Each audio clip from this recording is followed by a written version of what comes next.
Great brands and great businesses have to be great storytellers too.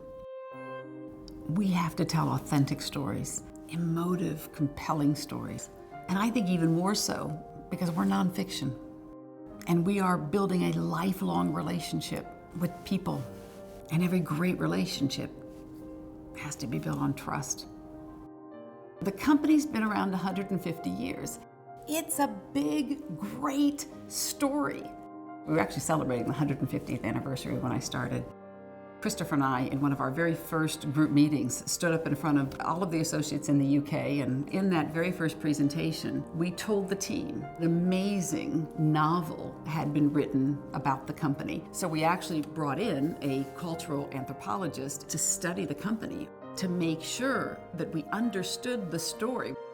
And we said we should capture this story for the last 5 years so that we can pass it on to the next generation so that they understand how we've built this amazing culture, how we've turned or transformed the brand around, and that we weren't looking to write another book, but we were looking to write some really new, exciting chapters. Trust is a really big part of the values of the company, and it almost underpins every form of communication. Any constituency who's touching your brand or your business, associates, business partners, consumers, or investors, they want to trust that you're going to deliver the message, the feeling, the product that you said you were.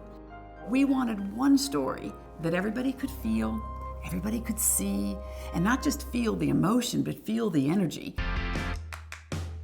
We needed to keep the story authentic. We needed to keep it pure. We knew we were going to target a different audience. We knew that the mediums would be different. We knew it would be so much more global than maybe things had been in the past. But the story had to be the same. So we said everything we're going to do is target this millennial consumer.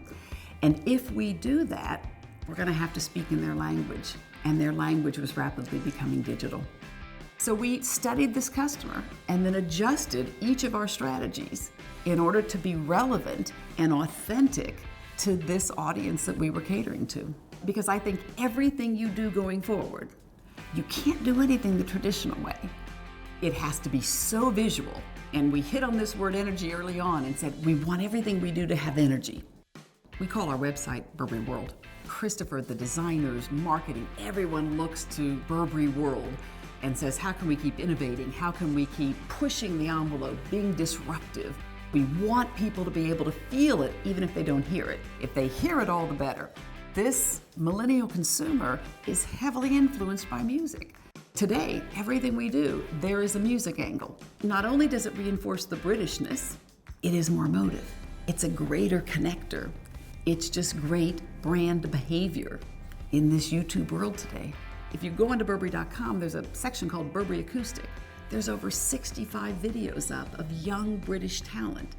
Every month, when Christopher would put up a Burberry Acoustic act, that act is now live. We can stream it to 150 other Burberry stores. We can stream it to digital outdoor sites. You could watch it on your mobile device. So Burberry Acoustic was online, Burberry Acoustic becomes live offline. We talk a lot about blurring the lines between physical and digital. But we actually woke up a couple years ago and said, okay, wait a minute, but we're a retailer. How do we create Burberry World live?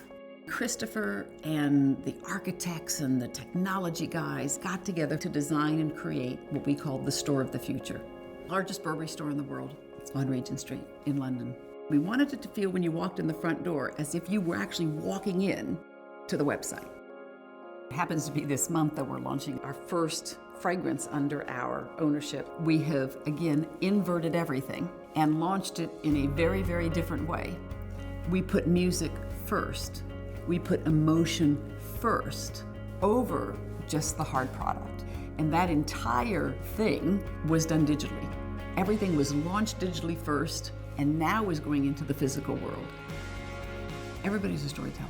I don't care if it's a business, a brand, a writer, a musician. Everybody's telling their life story. Yes, we've been telling a compelling fashion story, and yes, we've been telling a young millennial story and a heritage story, and of course it's got to be British, but we've also been telling a very strong value story. And I don't think the world's ever going to want to stop hearing stories.